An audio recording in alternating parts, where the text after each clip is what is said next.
প্রিয় দর্শক, আসসালামু আলাইকুম। আমাদের বাংলাদেশের প্রেসিডেন্ট, মহামান্য প্রেসিডেন্ট বা মহামান্য রাষ্ট্রপতি আরেকজন মহামান্য ব্যক্তি নোবেল বিজয়ী স্যার ডক্টর ইউনূসের বিরুদ্ধে বিশাল বিশাল কিছু অভিযোগ তুলেছেন। এই অভিযোগগুলো কতটুকু সত্য কতটুকু মিথ্যা আমরা অনেকেই ভালোই জানি, অনেকেই অল্প অল্প জানি, অনেকেই খুব বেশিই জানি। উনি যে ডক্টর ইউনূস স্যার যে মহামান্য রাষ্ট্রপতির প্রেস উইংস উঠে নিয়েছেন, সেটা প্রথম দিকে অনেকেই জানতেন না, পরবর্তীতে জেনেছেন ওনারই একটি বিভিন্ন বিদেশের সাক্ষাৎকারের মাধ্যমে। যাই হোক, কথা হলো আমাদের স্যার ডক্টর ইউনূস স্যার একজন মহামান্য ব্যক্তি, একজন নোবেল বিজয়ী। উনি তো আর অল্পের জন্য এ দেশের জাতির পিতা হয়নি, অল্পের জন্য। যদি 24-এর আন্দোলনের নেতারা, 24-এর আন্দোলনের সন্ত্রাসীরা, 24-এর আন্দোলনের জ্বালাও পুরাও করা ব্যক্তিরা, 24-এর আন্দোলনের মবকারীরা যদি 24-এর আন্দোলনের সেই থানা পোড়াও এবং পুলিশ মেরে ফেলাও সেই সকল মানুষেরা, সেই সকল অমানুষেরা যদি বলে ফেলতো ডক্টর ইউনূস জাতির পিতা, তাহলে আপনার আমার কিছুই করার ছিল না, উনি এদেশের জাতির পিতা হয়ে যেতেন।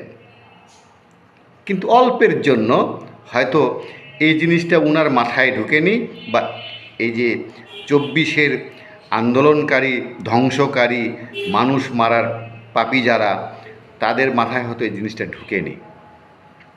যদি ঢুকতো, যদি সত্যি সত্যি ঢুকতো তাদের মাথায় অথবা আমার স্যারের মাথায়, তাহলে এতদিন তিনি ঠিকই জাতির পিতা হয়ে যেতেন, এটা কনফার্ম থাকেন। আর যদি জাতির পিতা হয়ে যেতেন, তাহলে কি আর এই মহামান্য যে প্রেসিডেন্ট বর্তমানে, তাকে কি আর সম্মান করার মতো? কোথায় একজন নোবেল বিজয়ী স্যার? আমাদের নোবেল বিজয়ী স্যার কোথায়? সারা বিশ্ব তাকে চেনে, সারা বিশ্বের সব মানুষ তার কথায় চলে। এমন কোনো ব্যক্তি নাই যে ব্যক্তি, যে প্রেসিডেন্ট সারা ওয়ার্ল্ডের বা গণ্যমান্য ব্যক্তি যারা ডক্টর ইউনূস বলার সঙ্গে সঙ্গে মাথা নত করেন। আর তিনি মাথা নত করবেন একটি ছোট্ট দেশের প্রেসিডেন্টের কাছে? এটা কি হয়? এ ভাবনাটা আমার নয়, এ ভাবনাটা স্যার ডক্টর ইউনূসের, এই ভাবনাটা সকল আন্দোলনকারীর, এই ভাবনাটা সকল আন্দোলন নামে যারা মব করেছেন তাদের। তাহলে কেন তিনি আমাদের এই মহামান্য প্রেসিডেন্টকে প্রেস উইংস দিবেন? কেন তিনি ঈদগাহে নামাজ পড়তে দিবেন? কেন তিনি ওই বিভিন্ন ইউনিভার্সিটিতে গিয়ে বিভিন্ন সম্মেলনে যোগ দিবেন? বিভিন্ন দেশের বাইরে কেন যাইতে দিবেন তিনি? কেন দিবেন? কারণ উনি যে ব্যক্তি, সেই ব্যক্তির কথায় চলবেন, এটাই হলো সব কথা, এটাই হলো আসল কথা, এটাই হলো সর্বশেষ কথা। আর উনি তাই করেছেন। এখন উনি করেছেন বাংলাদেশের মানুষকে, উনি বলেছেন যে এদেশের মানুষকে উনি এমন একটি দেশ বানাবেন যে সারা পৃথিবীর মানুষ বাংলাদেশে আসবে, সারা পৃথিবীর মানুষ বাংলাদেশে এসে দেখবে যে উনি কি করছেন। উনি অনেক কিছু করতে চেয়েছেন, ওনাকে তো আপনারা সময় দেননি। উনি 50 বছর চেয়েছেন, 40 বছর চেয়েছেন, 30 বছর চেয়েছেন, তা আপনারা সময় দেননি। তাহলে কিভাবে বানাবেন উনি এ দেশটাকে? এ দেশটাকে বানাইতে গেলে তো সময় লাগবে। তাহলে সেই সময়টা আপনি না দিয়েই আপনি এখন অনেক প্রত্যাশা করছেন, তা কি হয়? সেটা তো হয় না। কাজেই তিনি এখন সসম্মানে সেজন্য চলে গেছেন। আর এখান থেকে যাওয়ার পরে আপনারা সারা বাংলাদেশের মানুষ ইউটিউব, ফেসবুক, বিভিন্ন গণমাধ্যম, পেপার পত্রিকায় একেবারে উঠে পড়ে লেগেছেন স্যার ডক্টর ইউনূস এমন কাণ্ডটি করে ফেলেছেন। আর এমন কাম করেছেন তো এমনি এমনি করেনি। উনার একটা চিন্তা ভাবনা ছিল যে সে দেশের মানুষ আমাকে অন্তত 20, 30, 40, 50 বছর আমাকে সময় দিবে, আমি এই সময়ের মধ্যে এই দেশটাকে সোনার বাংলাদেশ বানাবো, এই দেশটাকে সোনার বাংলাদেশ বানাবো। এই দেশটা এখন রূপার বাংলাদেশ বা এই দেশটা এখন ওই টিনের বাংলাদেশ আছে। তো এটাকে সোনার বাংলাদেশ বানাতে গেলে 40-50 বছর তো লাগবেই। সেই সময়টি উনি চেয়েছেন, কিন্তু সাধারণ সাংবাদিক আর পেপার পত্রিকা গণমাধ্যম বা যাই বলুন না বলুন, এই যে এরা অস্থির হয়ে গেছে তাকে ক্ষমতায় না থেকে নামানোর জন্য আর ইলেকশন দেওয়ার জন্য। উনি দিয়েছেন, দিয়ে চেয়ে চলে গেছে, থাক ভাই তোমাদের জিনিস, তোমরা যা খুশি তাই করো, আমি আমার মতো করে আমি আমার গ্রামীণ সেন্টার দেখব। আমার গ্রামীণ সেন্টারে আমার যা হবে অনেক বেশি ভালো। যদিও আমি কোনোটারে মালিক না, কিন্তু আরেক দিক দিয়ে আমি মালিক, কারণ এটা দেখার মতো কেউ নেই, একমাত্র আমি।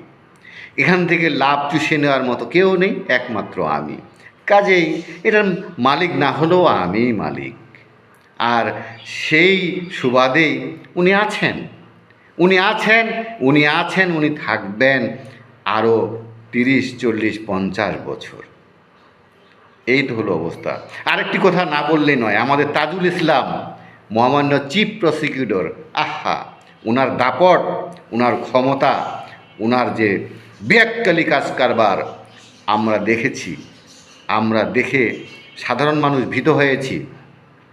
চায়ের দোকানের আড্ডায় অনেকেই তার কথা বলে ভীত হয়েছেন, অনেকেই তার গর্জন শুনে ভীত হয়েছেন। এই লোকটি একজনের কাছেই নাকি 1000 কোটি টাকা নিয়েছেন, তাহলে এমন কতজনের কাছে কত হাজার কোটি টাকা নিয়েছেন, এখন সেটা বের করার দরকার। সাধারণ মানুষ রোজার মাসে অনেকেই খেতে পারে না, ইফতারি পায় না অনেকেই, অনেক অনেক অনেক মানুষ ইফতারি পায় না। আর এই এক শুয়োরের বাচ্চা হাজার হাজার কোটি টাকা এভাবে নিয়ে ঘুরে বেড়াচ্ছে। তার বুক চিরে সেই টাকাটা বের করা উচিত এবং এই সব গরিব মানুষকে বিলিয়ে দেওয়া উচিত। এক হারামজাদার বাচ্চা, মানুষের রক্তচোষা বাচ্চা, মানুষের কাছ থেকে এইভাবে টাকা পয়সা নিয়ে কী করছে? দুর্নীতি। আর দুর্নীতিবাজ এই হারামজাদার আলিশানভাবে থাকবে, এটা কি আমরা দেখতে চাবো? এটা কি সাধারণ মানুষ দেখব? অবশ্যই নয়। কাজেই আমরা এখন যেই সরকার এসেছে তাদেরকে সেইভাবেই দেখতে চাই যে সব কিছুই যেন ঠিকভাবেই চলে, ঠিকভাবেই করে। আজ এই পর্যন্তই প্রিয় দর্শক, আজ এই পর্যন্তই। ভালো থাকুন, সুস্থ থাকুন। আসসালামু আলাইকুম।